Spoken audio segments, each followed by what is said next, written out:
NEET പരീക്ഷാ വിവാദത്തിൽ supreme കോടതി ഇടപെടൽ. ഗ്രേസ് മാർക്ക് ലഭിച്ചവർക്ക് റീടെസ്റ്റ് നടത്തും. 1563 പേർക്ക് ഈ മാസം 23-ന് വീണ്ടും പരീക്ഷ നടത്തും. വിവരങ്ങളുമായി ആയിഷത്തുൽ ഷംന ചേരുന്നു. ഷംന, എന്തൊക്കെയാണ് ഇപ്പോൾ വന്നിരിക്കുന്ന തീരുമാനം? അശ്വതി, NTA സമിതി ശുപാർശയിലാണ് സുപ്രീം കോടതിയുടെ ഒരു ആശ്വാസകരമായ ഒരു തീരുമാനമെന്ന് തന്നെ പറയാം. കാരണം വളരെ പ്രധാനപ്പെട്ട ഒരു പ്രവേശന പരീക്ഷയാണ് നീറ്റ്. അതിൻ്റെ വിശ്വാസ്യത തന്നെ ചോദ്യം ചെയ്യുന്ന തരത്തിലേക്കായിരുന്നു കഴിഞ്ഞ ദിവസങ്ങളിൽ സാഹചര്യങ്ങൾ പോയത്. അതിലാണ് ഇപ്പോൾ കോടതി വിധി വന്നിരിക്കുന്നത്. 1563 കുട്ടികൾക്കാണ് റീടെസ്റ്റ് ഉള്ളത്.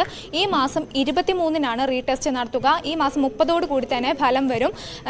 ഇനി ഇത്തരത്തിൽ ടെസ്റ്റ് എഴുതാൻ താല്പര്യമില്ലെങ്കിൽ ലഭിച്ച ഗ്രേസ് മാർക്ക് കട്ട് ചെയ്ത് അവർ എഴുതി ലഭിച്ചത് എത്ര മാർക്കാണോ അത് ഫൈനൽ സ്കോറായി വരും. അങ്ങനെയാണ് ഇപ്പോൾ കോടതി പറഞ്ഞിരിക്കുന്നത്. എന്തായാലും 67 ആൾക്കാർക്കായിരുന്നു ഒന്നാം റാങ്ക് ഉണ്ടായിരുന്നത്. അതിൽ 47 കുട്ടികൾ ഇത്തരത്തിൽ ഗ്രേസ് മാർക്ക് വഴിയാണ് അവർക്ക് ഒന്നാം റാങ്ക് ലഭിച്ചത് എന്ന തരത്തിലായിരുന്നു ആക്ഷേപം ഉയർന്നിരുന്നത്. എന്നാൽ ഇത്തരത്തിൽ ഗ്രേസ് മാർക്ക് കട്ട് ചെയ്ത് റീടെസ്റ്റ് നടത്തുക വഴി ഈ കുട്ടികളുടെ ഒന്നാം റാങ്കിൽ മാറ്റങ്ങൾ വന്നേക്കാം.